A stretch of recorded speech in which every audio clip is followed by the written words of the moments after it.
So we'll start now, and the first question is, so what did you notice before vision therapy? What brought you in with Jack and then the other boys? Okay. I started with my first son, Jack, but I since brought my twin boys, Joe and Luke. And Jack was my firstborn, and when he was in first grade, we started to notice that he had a lot of trouble in school.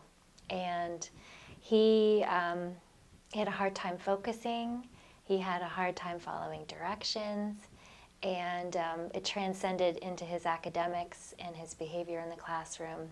And he started to really struggle with school, and he hated school. He hated the homework, and it was a battle with me after school to try to get him to do the homework, and it would take forever.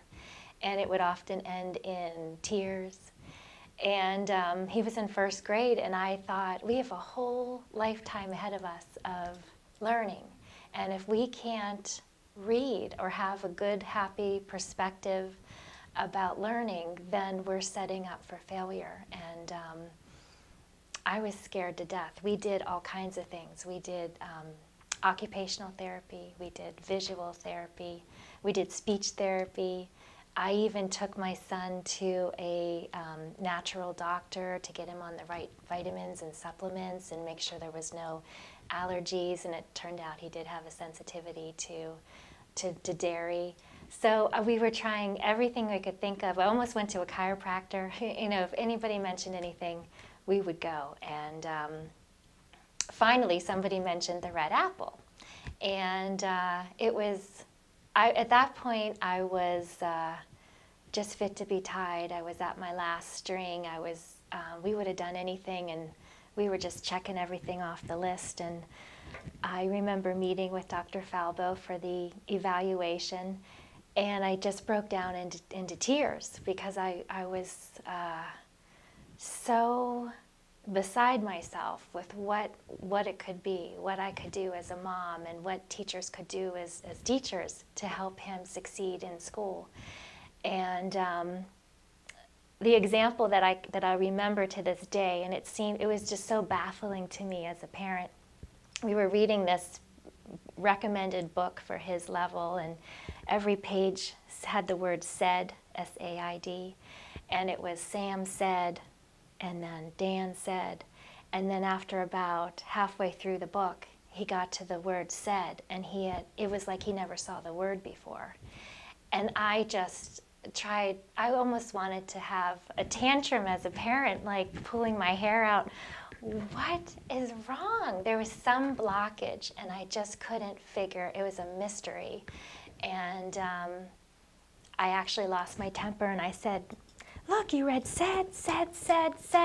This word is said. And I feel terrible because that's not the way you're supposed to encourage and help a child. But I was just beside myself totally. So when I came in here and I told Dr. Falbo, I broke down in tears because I didn't know this was the last hope. We had spent all kinds of money and all kinds of time before this, and this was our last resort.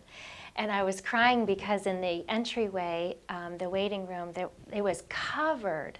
All the walls were covered with red apple letters of thank you for the success that their son or daughter had had, or from the students themselves. And so many stories I could relate to with the struggle of learning. And reading transcends to everything in life. I mean, even if he wasn't going to be a college-bound student, he had to know how to read, just to order from a menu. And I was just thinking, we're in trouble here. So finally, we did end up coming to Red Apple twice a week for, I think it was maybe 9 months. And that was when he was in first grade. And he started to gain confidence, and he started to progress. And it was interesting things. It was exercises and interesting things I never would have thought of that we had to do, like to read close up and then to read far away, and then close up and far away. And it was fun things like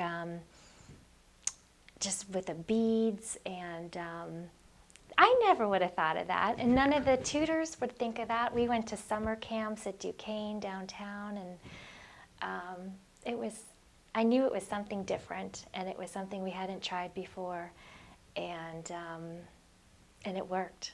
So we were very thankful.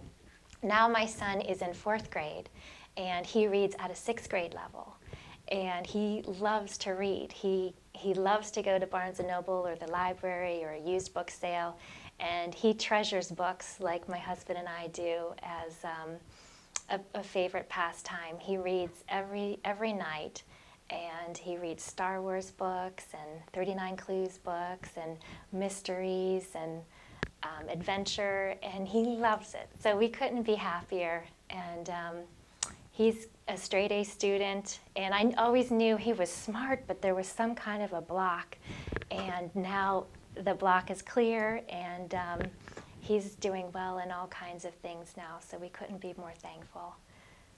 That's awesome. Yeah. That's like way awesome. Oh, good. Well, that's the way we feel. Is That's there- yeah. Yeah, I'll stop for a second.